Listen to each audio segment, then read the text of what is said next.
I'm completely shot now. Absolutely everything hurts. But it's all good character building stuff, isn't it?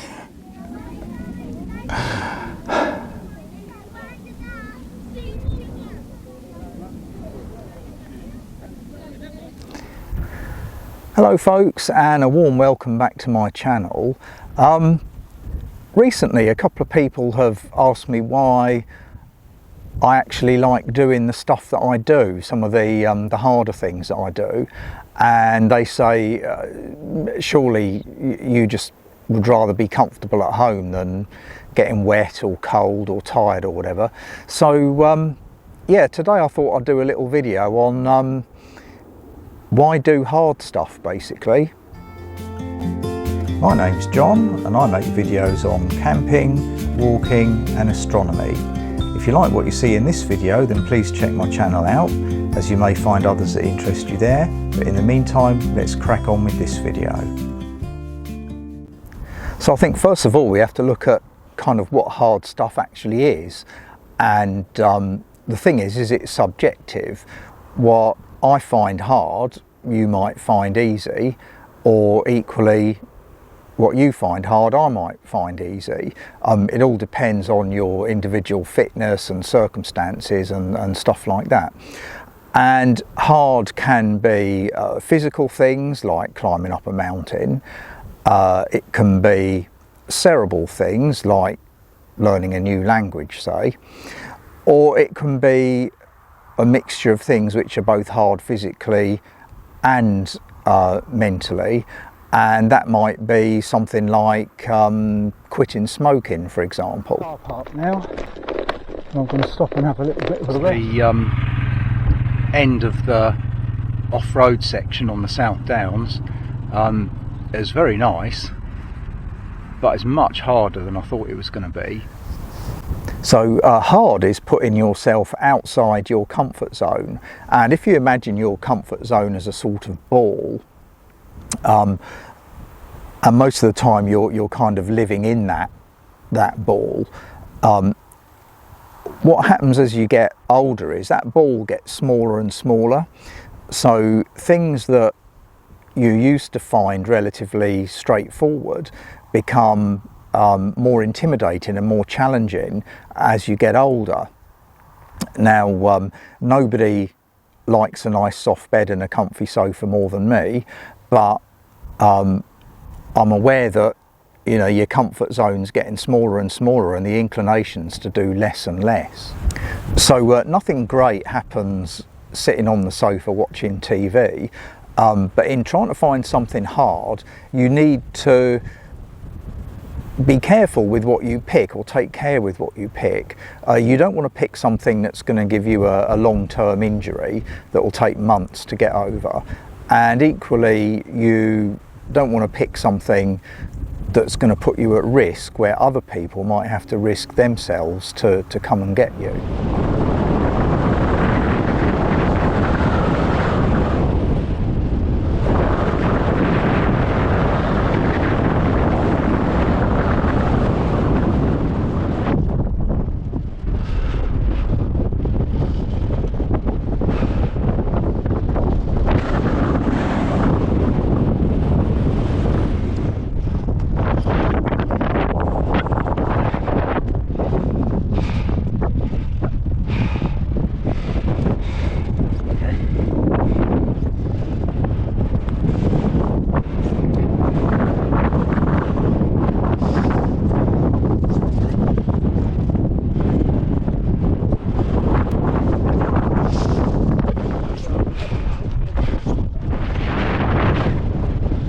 So you need to pick stuff that's outside your kind of comfort zone, if you like, but not kind of all the way over there on a completely different planet.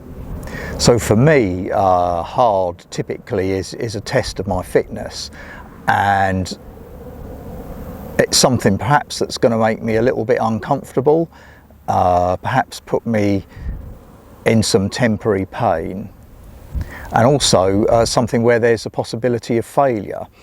And I guess subconsciously this is me fighting against getting old. approaching 60 now, and I still want to see what I can do, basically. Now there's no doubt that as you get older your physical abilities decrease. I reckon from what I've read on the internet and whatnot, that from the age of about 35 you lose about 1% of your ability year on year, and this probably more or less tallies up with my experience as a kind of lifelong cyclist, where when I was in my 20s my kind of comfortable cruising speed, if you like, was maybe 18 to 20 miles an hour. And nowadays when I go out on my bike it's more like 12 to 13 miles an hour. However, your endurance doesn't fade anywhere near as quickly as your raw strength, if you like. And so what I've noticed is that I can still ride my bike for 4 hours or 5 hours or so, albeit at somewhat lesser speed than I used to. And equally I can still trog up a hill with a backpack on, just like I used to when I was younger. The difference, I guess, is if I'm carrying a big pack, like 18 kilos on a mountain wild camp, if you like, that's where I find it a real struggle, making the ascent and having the heavy pack. I just haven't necessarily got the strength that I used to have, albeit I can still do a 7 or 8 hour walk if I want to. Sadly, I'm not going to get much of a view.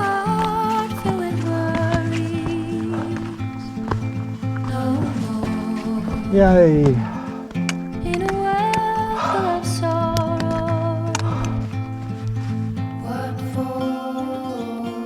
The world from the place beneath the willow, the willow.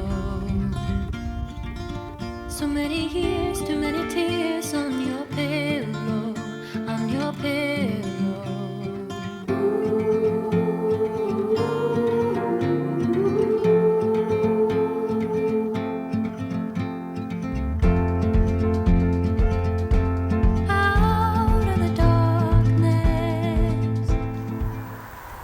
Now don't get me wrong, I'm not out trying to do hard stuff all of the time. Most of the time I sit kind of inside my comfort zone, albeit kind of not right on the edge, but towards the outer end on it when I'm off doing something. And I only do something, if you like, hard, maybe a couple of times a year, just to see what I can do. So given that you're going to make yourself uncomfortable and maybe in a little bit of pain and get dead tired, what are the advantages then of doing hard things? So by making yourself uncomfortable occasionally and seeing that you can cope with it, that kind of expands your comfort zone a little bit. And so over time, things that you used to find hard then fall within your comfort zone because you know you've coped with it in the past. And so gradually the range of things with which you're comfortable with expands. Well, the wind's really cranking up. I don't know whether you can hear it here. My tent's being pushed against my back. So yeah, it's a lot windier than I thought it was going to be. Much windier than I would really want to use this tent in. So I'll hope for the best overnight, but maybe I'm not going to get that much sleep.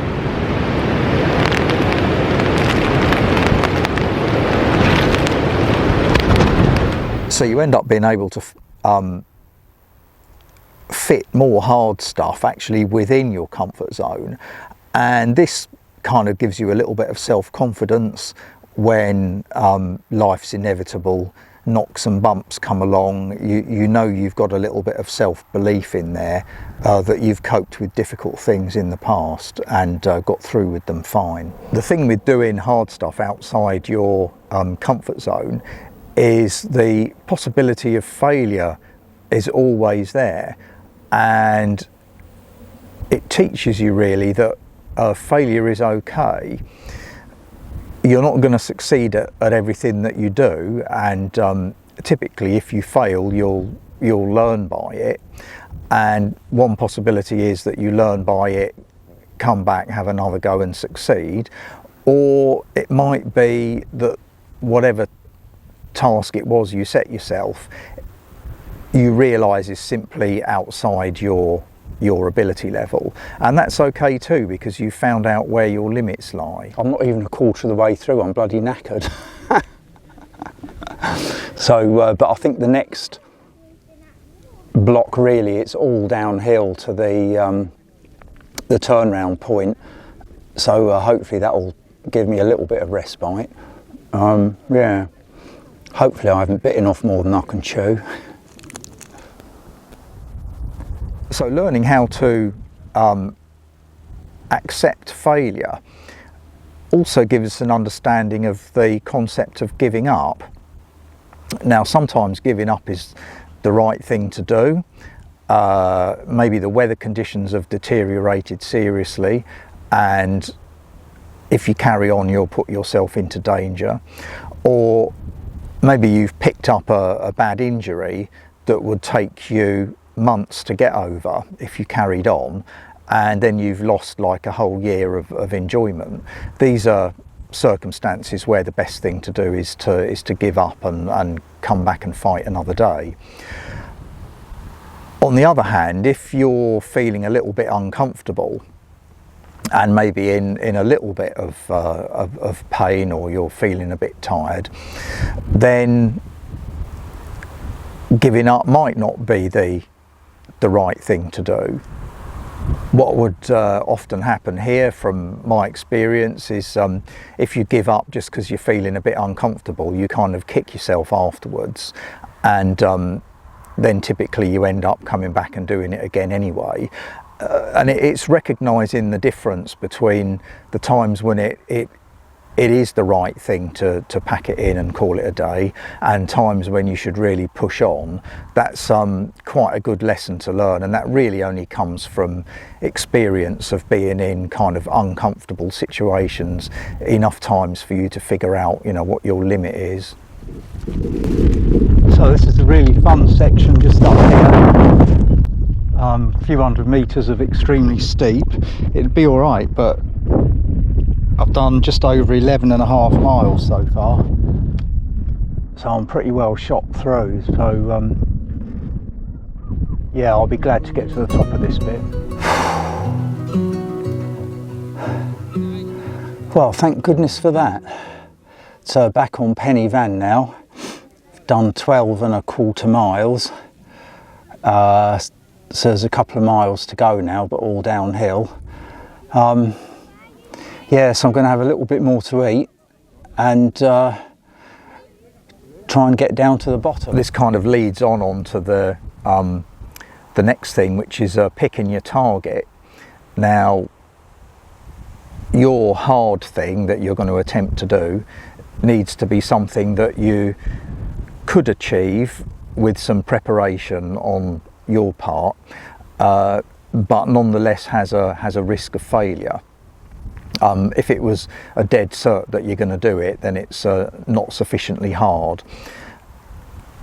So what this concept teaches us is the ability to plan and prepare and execute a plan to achieve an objective. And this planning aspect carries on through kind of teaching your self-sufficiency. Apart from having to plan the preparation and do the training, if you like, to get to the day of your hard thing, you also need to think of that day itself and what you need to do and have with you perhaps that will maximise your chances of success. So it teaches you how to be self-sufficient. Nobody wants to call out mountain rescue unless they absolutely have to, for example, and so the idea is to figure out all the sorts of things that can go wrong during your hard thing, and figure out what you can do to maximise your chances of getting out of it without needing any external help. If you successfully do achieve your hard thing, then that will give you a sense of achievement that will last years, and it's the sort of thing that you can't get from sitting on the sofa. Many years ago, like 35, I went to trek to Everest Base Camp, and I got bad stomach problems in Kathmandu right at the beginning of the trek, and I remember the first 2 days of this trek were absolutely awful. I was throwing up everywhere, had the runs, it was dreadful. And really, if somebody had said to me at the time, you can pay £5,000 and we'll fly you back straight home and magically you'll wake up in your nice comfortable bed, I would have probably paid it. But of course that wasn't an option. So I had no choice but to soldier on through. And of course, after 2 or 3 days, I started to feel a little bit better. And the memories that I've got from that trip kind of are still very vivid to me 35 years later. And had I have packed in, I would have absolutely kicked myself, I think. Well, I've been sitting here now for nearly an hour and it's not showing much signs of stopping. So I reckon I'm just going to get Gore-Texed up and have to go.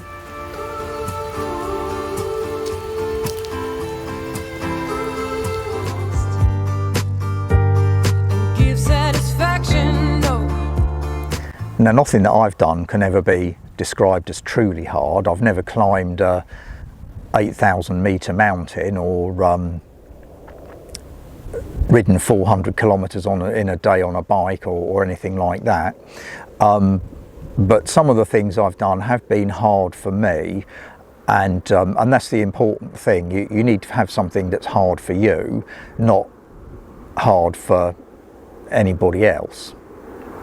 And then occasionally I've pushed myself to my limit, and in doing so I've kind of found where my limits lie, which is always a good thing, so I can generally stick just on the inside of those. And in learning where my limits are, the pain and discomfort at the time of finding out those limits, that gradually disappears, and what you're left with at the end of the day is a bunch of cracking memories that will last you a lifetime. So yeah, that's why I do hard stuff. And as I say, for me it's typically physical hard stuff. For you, maybe you want to learn another language or something like that. But what I would do is to say, don't be scared of stepping outside that comfort zone. Don't be scared of failing. Know when to give up, and in doing all of that, you'll develop some great memories that will stay with you to get forever. So yeah, on that chirpy note from here in the relatively sunny South Downs, I wish you cheerio, and I shall see you next time. Take care.